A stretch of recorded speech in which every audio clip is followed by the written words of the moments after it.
that experience, we were never prepared for. We never could have imagined. Lars was a beautiful little boy, our first child. He was born in May 2012. He had a very rare and severe case of a brain condition called polymicrogyria. So his brain basically just malformed. We had some incredible days with him. 21 days, and sucked in many, many memories with him. Amongst the many things you said is your focus on those 21 days. That's a remarkable thought and perspective. He actually was closing his eyes a fair amount, but he would open his eyes and look at the hummingbirds that are here, and he would look at them and watch them. So now when we see hummingbirds, his brother and sister that came after him that never met him, whenever we see hummingbirds, we always say, Lars loved hummingbirds. He's here now visiting us. Well, bless you both. I was very lucky to have parents like you at this point, because it seems like, again, your optimistic approach shines through the screen. So love talking about Lars. In fact, before I was in this kind of chapter of my life, I didn't get many moments to talk about him. I was in the corporate world before, and it just didn't come up. And now I get to say his name and talk about him a ton. So yes, Lars was a beautiful little boy, our first pregnancy, first child. He was born in May 2012. So this May, he will be 12. And he lived for 3 very short weeks, but we embraced every day. He was born having seizures, and we didn't know the degree to which he was going to have the condition that he had. So in my pregnancy, late in my term, he stopped growing. So in my 32nd week, we stopped growing. So, they measure your abdomen every week at that point, and we basically were stagnating. So the doctors were starting to get a little concerned. We were monitoring things. He was still in utero, and we induced when he was about 37 weeks. And he was born having seizures. So he was having apnea. He was immediately taken to the NICU, and they were analyzing things and intubating him with oxygen with a tube. And at that point, within about 6 hours, 7 hours, we were transferred he was born in Berkeley, California, and we were transferred to the Children's Hospital, Oakland, which is a really credible hospital. And we were taken to the neonatal intensive ward, where he was having considerable amounts of tests on his brain, because it did seem like there was a brain condition. And that was the case. He had a very rare and severe case of a brain condition called polymicrogyria, which is PMG. It's a Latin term, and it means too many folds. So his brain basically just malformed, a mutation, and 70% of his brain was affected. So we had this beautiful child, just like basically a day and a half old, and we were sitting down with a neurologist who told us, going into the MRI, that she thought maybe he just have seizures, and we can medicate for that, and kids can have pretty good lives with that, and maybe that would be the case. But coming out of the MRI, she sat us down, my husband and I, and she told us that he had a very severe case where 70% of his brain was affected, and we didn't know if he could suck or swallow. His very basics, motor skills would be minimal and minimal function. So it was at that point that we started literally levitating out of our chairs. Like, we just felt like we were not in reality. And we, stepped away, took some time, and then we had incredible nursing care and support at Children's Hospital. And at that point, they told us to consider this place called George Mark, which I can talk more about, which is the first pediatric palliative care home for children in the U.S., luckily 20 miles from us in Oakland, down in San Leandro, California. And we stayed there with him for his last 9 days, where he died. So I'm happy to talk more about that. But that experience, we were never prepared for. We never could have imagined getting that kind of news. And we had some incredible days with him, 21 days, and sucked in many, many memories with him at the hospital, but also at George Mark, which is designed for families to really soak in the days and the time. So I can answer. There's so much more to say there, but I'll pause there for a second. Well, I appreciate you sharing that. And, what stands out amongst the many things you said is your focus on those 21 days. That's a remarkable thought and perspective that I'm curious, is that something that you were aware of at the time, to be grateful for the time that you had, or is that something you had to learn to shift? I mean, honestly, when you're in this kind of crisis trauma phase, our whole world, all the hopes and dreams and, were blown out of our mind. But we also knew that he didn't have a lot of time. And so we thought a matter of weeks. We weren't sure if he could nurse or suck or swallow, just didn't know what he could do. And eventually he was able to nurse, but very minimally. He just was already kind of declining. So when we came to George Mark and we stayed here his last 9 days, this place is a home, and it's designed for families to spend time with kids. There are 2 family suites and then 6 patient rooms for kids that are respite care, transitional care, or end-of-life care. And we stayed in the family suite with Lars, and that is when we really were able, my husband, even back then in 2012, he was like, he's Wi-Fi now. We can like walk around with him, and we weren't treating him. We were making sure he wasn't in pain. So the true arc of palliative care was comfort care. And we were just making sure, but we would carry him. There's 5 acres of grounds here with gardens and water fountains and Hummingbird Hill. And so we walked around the space and just had memories with him. He actually was closing his eyes a fair amount, but he would open his eyes and look at the hummingbirds that are here in the beautiful, beautiful flowers. And he would look at them and watch them. And, we really savored that. So now when we see hummingbirds, his brother and sister that came after him that never met him, whenever we see hummingbirds, we always say, Lars loved hummingbirds. And, he's here now visiting us. So we've also did some beautiful hand art with him, his little footprints and his handprints and our handprints and feet prints, and we have art on the wall. We took him in the aquatic spa, which is here for families to go in and have aquatic therapy, and he would just relax in that spa. I honestly thought he felt like he was back in the womb.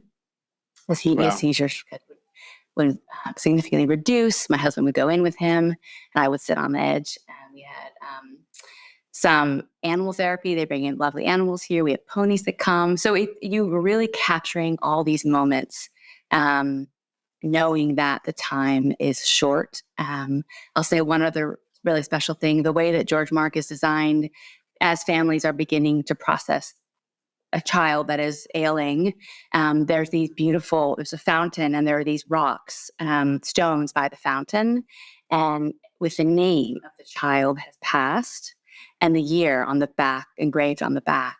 And when Lars was with us, still alive, I would walk around the grounds with him, and I couldn't go next to that fountain quite yet because I couldn't kind of imagine the finality of that space. But then over time, I was like, yes, you'll have your stone there. And then the families get to take the stone back, and we have one at our house too. So again, it's all about kind of beginning to grieve and prepare for it, but also process it a little bit in the moments that you have. Yeah, that's the thing. It's that preparatory, anticipatory grief that it seems like a place like that eases you into it, even though, it's never going to take all the pain away, of course, but it does seem like a transitionary place from what you're explaining to me, which seems pretty powerful. And I want to ask you in regards to a little bit more about your process, after he passed, but can you explain for the audience that that's not familiar with palliative compared to hospice? Because I understand those are 2 different things. So how would you explain palliative care? Yes. So palliative care is really beautiful because it doesn't generally, for insurance coverage, hospice care is 6 months or less, a diagnosis with a terminal condition that's 6 months or less. Palliative care is just treating the condition and not seeing a finite end. Right. So we were treating the symptoms, we were treating him to care for him. Palliative is holistic care. It's an arc of care without having to foresee a definitive end. Very likely the folks under palliative care will die sooner than later, but it doesn't have a 6-month horizon. And again, in the pediatric palliative care space, as we're practicing it here at George Mark, it's holistic care for the patient, but also the caregivers, the siblings, the aunts and uncles or the grandparents that come. So we have child life therapy, we have social worker, we have a chaplain. So care that surrounds the community that is going through that trauma versus just the patient. And that's really important because after that patient dies, the caretakers, the community is left, and they've had some space to process the loss and to grieve and to heal. Wow. So yeah, so it kind of, it's all encompassing as opposed to, like you said, specifically the patient. It focuses on even the grief aspect as opposed to a clinical medical approach. The way that we approach it, yes. I mean, I think that definitely, the more the technical term, and I don't have a medical background, but more the technical term for palliative is longer than 6-month expectancy Right. and treating as needed versus I think in hospice care, you're not necessarily treating, you're just making comfort. Thank you for clarifying that. I just want to specify, just for anyone listening, it's not familiar, even though I've had these discussions with hospice nurses kind of talking about the two, but it's a little bit of a different angle. And reverting back to your experience, so after you had this experience at George Mark and, the pre-grieving, if you will, and then having that time with your son, what was it like it was day 20, 21 days? You said he survived. So what was day 22 like? I mean, a blur, like grief is paralyzing and it's horrifying. And it was short. It was such a short window. I mean, just going through pregnancy and delivery and it was so fast. You're still postpartum, everything. But we were devastated, but we also felt very lifted up. Because Lars died in the bed next to me, and we knew he was definitely declining, and we knew it'd be a matter of days, and he even kind of went in and out of death, which we could talk about. When you're at a bedside with someone dying, they don't die right away, and there's a whole piece of that, which of course you never imagined experiencing. After he did pass, we did bathe him in tea water here, which is another ceremony that we offer to families. And then we had, him kind of in a wake. We'll come visit him. My family came and saw him. So it wasn't like an immediate thing. I always think about families who lose someone in a car accident or something very sudden. Like it was short for us, but it was not that type of abruptness. So there was some anticipatory grief, but there was also a lot of relief when he died because we knew that it was a better place for him at that point. So. But yeah, we can talk about how my husband and I, we became stronger through it, which some couples don't have that, I don't know, that's not part of their journey. But we were outdoor people. We went hiking. We actually went to Yosemite and did like a big 3-day backpack trip and spent time in nature, which is definitely part of how we recharge. And that was incredible. And just took a lot of time to give space for grief. And talk about it. And we both had our own kind of ways of doing that. And we came back together and just processed it with friends and family, which is such a big part of how people, I find, best move through grief is to be in community, whatever that looks like for them. And I went back to work. I had a corporate job and my CMO called me and was super supportive and had a great opportunity for me. And so I took a few months, but then felt ready. And then going back to work, you talk about that. You're pregnant when you left, you come back, people ask you in the elevator, how's your baby? And you have to have that conversation. Definitely happy to talk about that too. And that's another mind-blowing experience. But we talk about Lars a lot. And with our kids now, we talk about him. And I get to talk about him in my work with other families that come through our doors now. And that is really healing too. What is that approach in regards to, the people in your workplace, the people in your life that know you were pregnant and didn't know you lost a child, and you come back to the real life and they do ask you, how's your child doing? Yeah. I mean, it's the rawness of the immediacy of it, is really hard to prepare for. And someone gave me really good advice, which was just have your elevator pitch. So just have like a few things that you're ready to say. So you know what to say. So you're prepared for it because people will ask you, not knowing that the baby didn't make it. And you just basically say, whatever you feel. But I said, my son he died. He had a brain condition. He only lived for 21 days. Super sad. We miss him. And then those people will sometimes start crying. So you have to prepare yourself for that. And then all of a sudden you're on the flip side where you're consoling someone about your loss and then they're apologizing but it's real and it's important to talk about these things. And so even though, as you can see, sometimes I get emotional about it, it's great to have these conversations and to tell people it's okay. Don't worry about it. Life is hard. Death is real, and you kind of walk people off. And then the elevator button pings and they walk off and they're like, oh my God. Thank God, get me out of this elevator. Right, exactly. And I mean, that is an interesting dynamic that, I don't think I've had that discussion very often in regards to going back to the real world. That's such a unique, visible discussion that comes about. If you lose someone that's not a child where you weren't pregnant, it's like you can't see it. But when you see, that they're supposed to have a kid, then you lose them, then they don't know, of course. So it's like you're forced to disclose that information. And I wonder if that's healing in many ways, having to talk about it, obviously you could take different angles, you just kind of ignore them or lie. I don't know. There's other approaches people might take, but for you to honestly disclose that you just lost your child to someone, was that helpful in any ways of getting that out and being able to say it? Yeah. I mean, it's both, right? It's painful. It brings back the emotion, but then you really feel like you're saying the truth, which is important to talk about that loss. And I think about a lot of women who lose their child before the child's born, whether it's a miscarriage or it's a late term,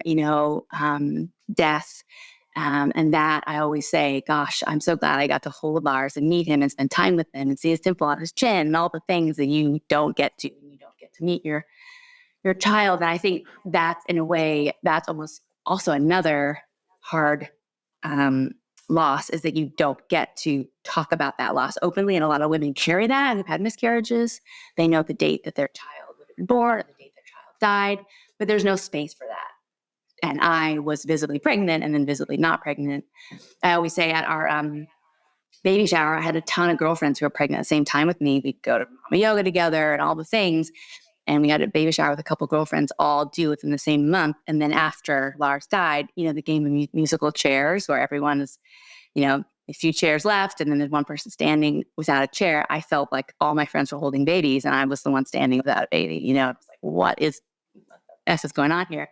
So, yes, but it was a gift such a gift that we got to meet him, hold him, and then talk about it in this way. You said something earlier regarding you and your husband, how, you'd hold space for your grief, and sometimes you go your own way and find yourselves back, which I think was something I've learned in regards to the relationship aspect of loss. Just in general, just relationships and grief in general, let alone, a mutual grief and losing your child together. Yep.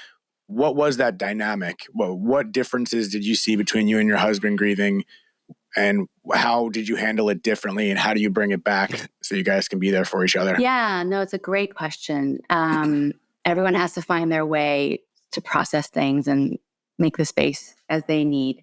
I went to a grief therapist, and I would go walk in that door and I would just cry as soon as I got there. It was like an agency to go and just tell my story, all the pieces of it, walk through it, unpack it. And I just found that very therapeutic and healing. And I was like, I suggested maybe he wants to go talk to someone. He's like, no, I'm good. I talk to Lars on my runs and, process it with a friend or two. And it was just like, we had different ways of working through it. And of course we would talk about him on our own together or not separately. But I don't think he didn't need that or feel called to do that in that way. And that's fine too. And he told me he saw a hummingbird. He was golfing the other day and there was a hummingbird that came right 2 feet from him, was looking at him. And his golf mate was like, and they know the story about hummingbirds. And I was like, what? That's so cool. And so we pull on these empirical moments or such to kind of feel connected, which helps. Was there any resentment or negative feelings at any point in regards to the differences in your grief process that was a friction that you needed to overcome? I mean, not per se friction, but I did hope that he was really processing it because he didn't talk about it as much. And I just hope that it, would be something that he worked through and could, come out the other end. We know grief is not linear, it comes and goes, but just that he was making space for it. But I trusted that, that he was, and I wasn't like, we have to go to grief counseling together or whatever. I just took my path and he did. And our relationship is, really strong. And so I think, no, I wouldn't say a big level of resentment. I just hoped he was processing it in the right way for what he needed. Yeah, I think that's powerful. And you that's the space of trust, and looking out for him, but also giving him that space and understanding to find his way, even if that is different than the way you're doing it.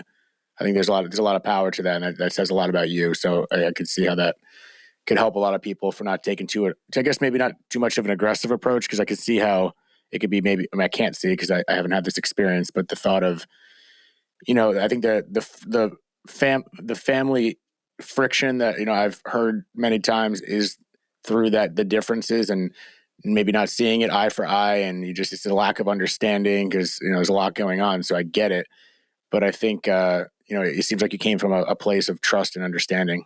Yeah. And I will say too that, these types of things, couples either come together or they go apart, right? I mean, somewhere in that spectrum. And, we have very similar values and kind of life views, and we just, we could have put Lars on a feeding tube and tried to keep him alive for a known amount of time. And we talked to many doctors, had an MRI studied by multiple medical centers, sent it outside of the UCSF network just to get another opinion. And it was like, he has nothing, our son Lars would have nothing to live for. He wouldn't have a good quality of life.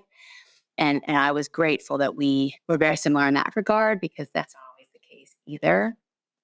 And we had this beautiful chaplain at the hospital who said to us, miracles happen, but you can't choose your miracles, right? Because some people, and we just very much felt like if he was meant to stay with us, he would. And so we were grateful for that as well. Similar kind of mindset in that regard. What about the process of having a child after child loss? I feel like that's a sensitive topic in regards to when people are ready, if they are scared to do it or they really want to do it, whatever the situation may be. Right. So what was your process of having a child after child loss? Yes, that's a big one. It takes a ton of bravery, no matter what, especially because we did take some of Lars' DNA and our DNA to see if we had some, if we had a likelihood that either children could have this condition, polymicrogyria. And the DNA study basically came back and said it was a genetic mutation that unlikely would happen again, but we wouldn't really know until we tried again. So it's like, oh, geez, this sounds like a little bit of roulette. I mean, it was a 1 in an X million chance, probably. They actually didn't give us probability. But so when, we did want to have a family, we come from, family with siblings, and we wanted to have that experience and having kids, and hopefully they're having siblings of their own. So going into that, we braced ourselves a little bit. I'm not particularly a hugely anxious person. I kind of have an optimistic outlook somehow, I think, given to me by my parents on life. And so early we got pregnant again, about 10 months after Lars, and did the traditional testing, and there's a nuchal fold. This is maybe too medical, but there's the nuchal translucency is a read that's done around 14, 15 weeks, so early in the pregnancy. And Lars's read was a little bit high back when he was 14, 15 weeks in utero. But with my blood lab, offset it, and they felt like, unlikely there would be a major issue. So we kept going, obviously, and waited for the next scans, and they were all fine until late in our term. So when I was pregnant with Finley, my daughter, who came next, that 14, 15 week scan, I was quite, this doesn't turn out well. I had no idea what I was going to do. I just knew that was a major milestone. And her read was very low, very much in the normal range. So that definitely gave us an early piece, an indication that things probably would be okay, although a lot of other things can go wrong in pregnancy. It's a miracle when you have a healthy child. It really is. And I know that more now than ever. Well, bless you both. I was very lucky to have parents like you at this point, because it seems like, again, your optimistic approach shines through the screen. So it's inspiring. I just had David Kessler on the podcast, who you may or may not know. He's a renowned grief specialist. And he talks about, we were talking about survivor's guilt and hope in general. So my point of saying this is to see someone with your optimistic approach through such a, traumatic event of losing your child is going to offer hope to people going through it right now that may have a hard time understanding that. So my question to you in regards to this process and now having a child after losing your first, how do you feel that is shaping or will shape you as a mother today? Oh my gosh, so many ways, actually. And not just a mother, as like a partner, as a human, as a, just my kind of presence is very much impacted by having gone through that. And then I can tell you more, but I lost my mother 18 months after we lost Lars of stage 4 cancer. But so I have 2 children that came after Lars, Finley, who's 10 now, and Isaac, who's 8. And we talk about Lars a lot with them. We celebrate his birthday every year. We bake him a cake. We have candles. We really honor him and his life and also the impact he has on us. So I think when you're that close to death and you experience it firsthand, you just have this amazing perspective. I mean, some of the nurses that you've interviewed, the palliative care nurses and the hospice nurses, they talk about it so eloquently. Was it Nurse Julie and Nurse Penny? Just about once you see death and experience it, you live differently, right? Because you've had that window. And anyway, so we I think we really embrace life. We lived abroad with our kids. We travel a ton. We say yes a lot to things. And I think there's something really powerful about this concept of post-traumatic growth. So once you go through something like that, you grow in ways you never imagined. And there's a positive psychological kind of change that happens if you can get through that.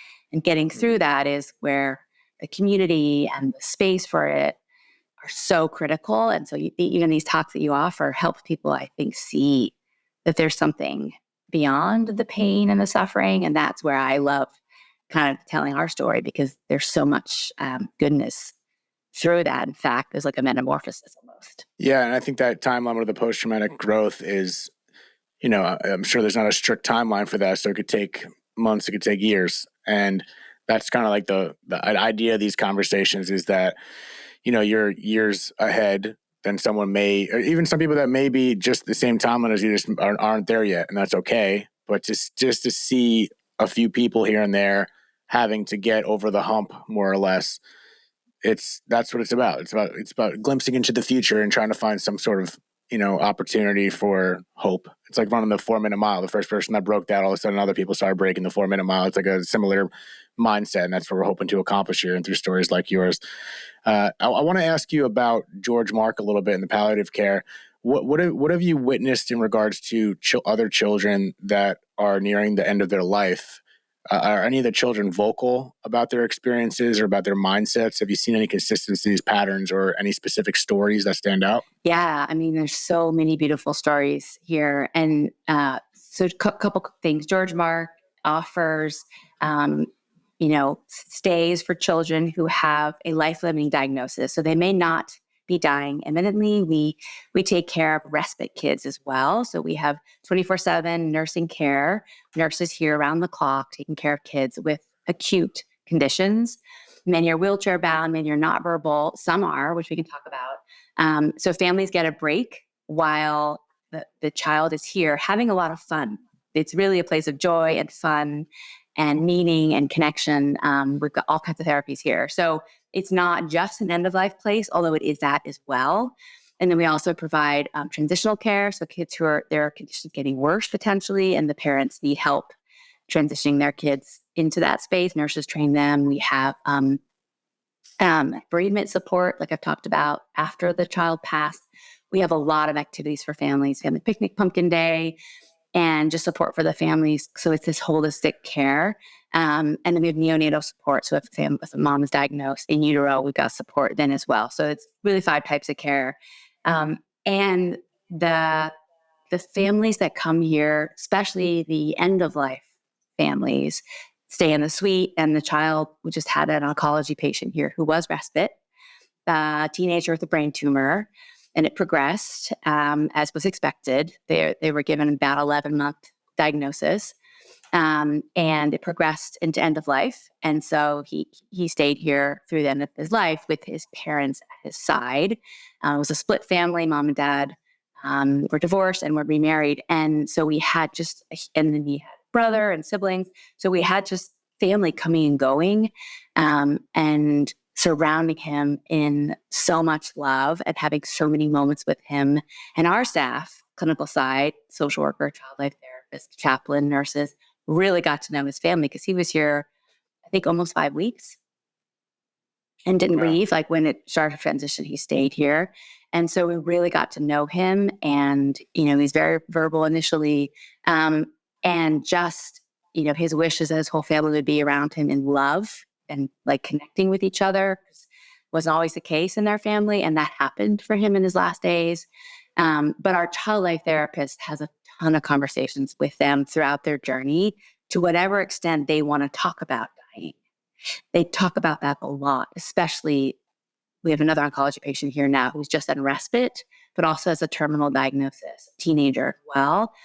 And they're talking a lot about his death when it, comes up, which it does, or his doctors are telling him more and more, it's going to get worse. And she's there, our child life therapist, who is an incredible human, to support him through art, through video games, through bringing in, baseball players who are supporting us and coming in, signing, autographing things, and making all these amazing moments and memories for his family. So that gives you just a little window into living with kids as they're facing death.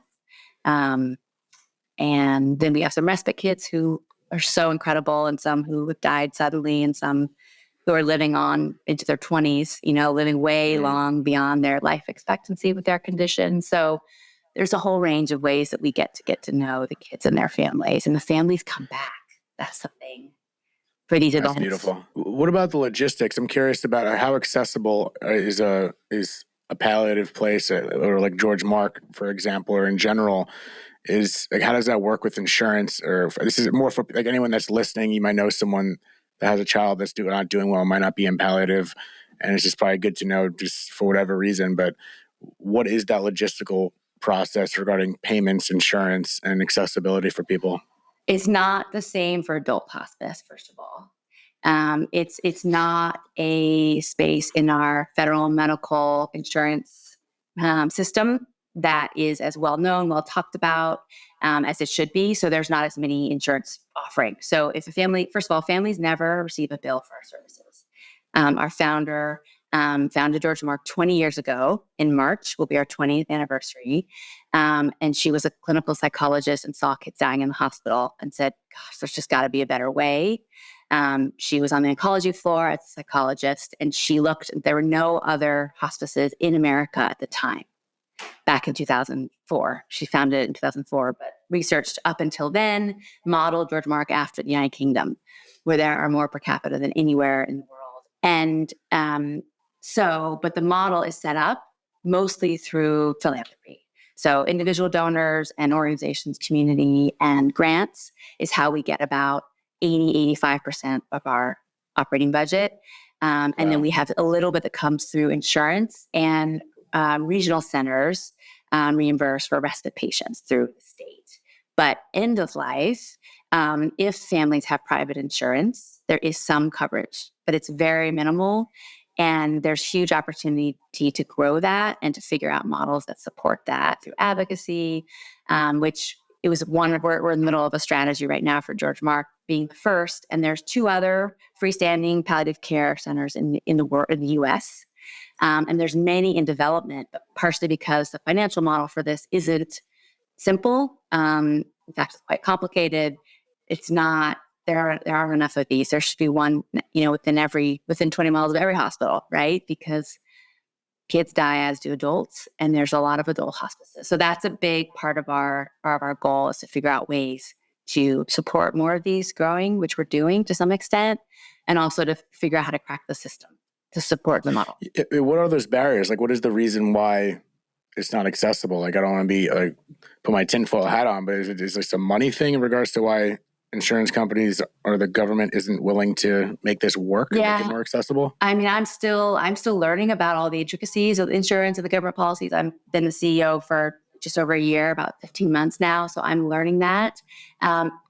Partially it has to do with our licensures, right? So whether you're licensed as a hospice or a congregate living health facility, we're a congregate living health facility with subacute care, which allows us to have respite patients, right? And hospice patients. It allows us to do both. So there's some licensure kind of red tape that limits that. And then there's also just insurance plans families don't necessarily want to sign up to agree that their kids are going to die in 6 months because we want to treat the condition. as long as we can to keep our kids with us.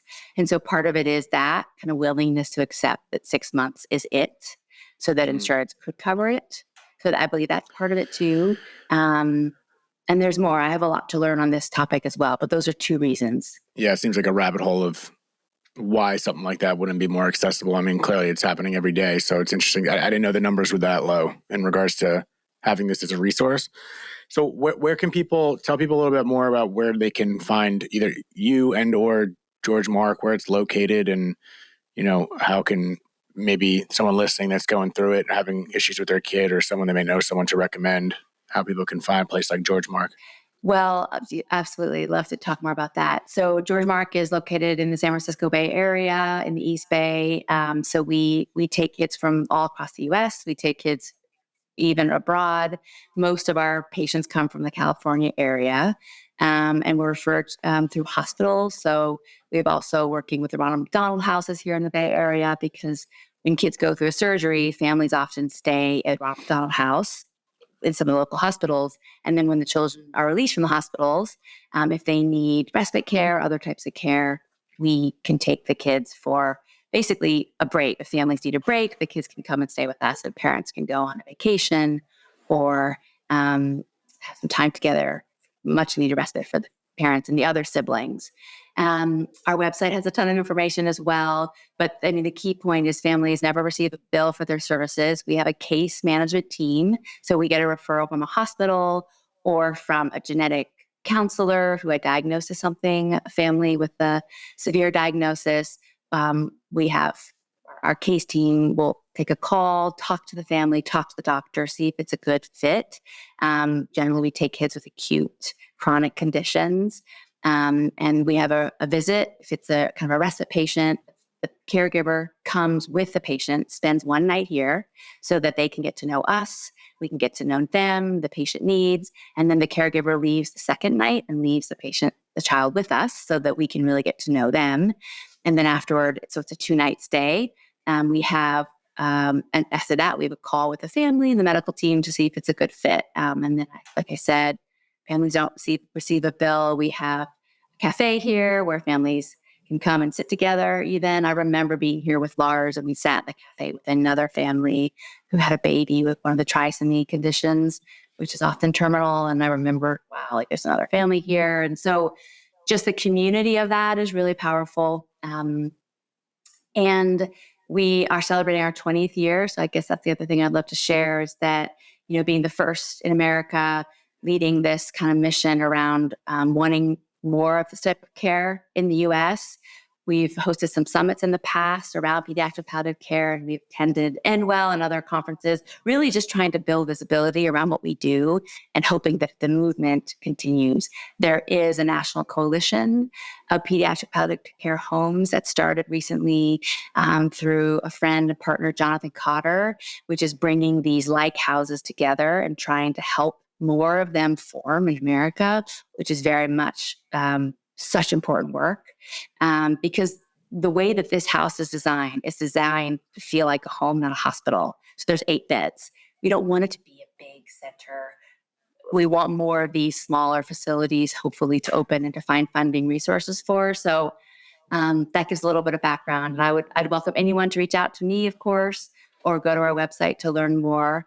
We're celebrating our 20th anniversary, and we really are looking toward the future, envisioning how do we continue to take care of more kids. We've actually increased our census in the last 12 months since I've been here, because we had a nursing shortage, which is real in the medical space. Nurses are burnt out. They were the front lines of the pandemic. And what we're really excited about is how we can help bring more nurses here, build a wellness community, which we've done for our nurses, so we can take care of more kids. And that's what we're doing. So it's exciting work. Love that. And well, I commend you for, turning being involved in something that was so intimate to you. I think that makes it even more meaningful. Yeah. So as usual, every episode, I'm going to plug all your information in the show notes. If you do want to find more about George Mark and anything else, please go ahead. And I'm thankful to have you on the show and to share a little bit about this. I would love to take a trip up north. I'm in LA. Maybe check it out if that's I don't even know if that's possible. No, I'm so glad you said that. We would be so thrilled to have you here, David. Absolutely. We do. We open and we have tours, and we have a lot of work to do to build awareness. We've been this quiet little, beautiful little home that no one knows about till they have to, but really we would love to have you come, give you a tour, and anyone else you'd like to bring. We've had a few folks from Endwell come. Darnell Walker came here recently. He's a death doula. He spoke on the stage at Endwell just to see the space, and we'd love to have you come. So yes, please. Yeah, we'll make that happen, sir. It's a quick flight, so I'd love to actually check it out if I can, see it, and maybe there's more opportunities to help push the word out. So again, I really appreciate taking the time to share your story. It was a beautiful story, and it's impressive what you and your husband and family are doing. So I'm sure you shed some hope for some people that are in the middle of it right now or still going through it, and hopefully don't have to go through that themselves. But I really appreciate your work and your words. Well, David, I really appreciate what you're doing too. I mean, your talks are so genuine, they're so real, different types of people you bring on and the stories. Like, I listened to a handful and I was just so excited that you're making space for these conversations because they're so important. And I feel honored to be a part of this. So thank you. Yeah, thank you. It wouldn't exist without people like you being willing to talk to this big mouth over here. So thank you again. And for everyone else, thank you for tuning into another episode of Dead Talks. And please click our links below, look into a little bit, educate yourself, and maybe you'll be able to refer out and help some people. So yeah. Thank you. And we'll see all you guys later. Yeah, I would be happy if anyone needs to reach out to me for any reason as well. So thank you so much. Keep up the good work. Appreciate you. All right. Later, guys. Talk to you. Thank you so much for tuning in to another episode of Dead Talks. Please do not forget to hit the subscribe button and also the notification bell. That'll give you updates as to when we post a new video, more episodes, and more content in general. We are streaming on all the major podcast platforms, including Apple, Spotify, iHeartRadio, Pandora, and all that. And also find us on Instagram at Dead Talks Podcast or www.deadtalks.net. Thank you so much.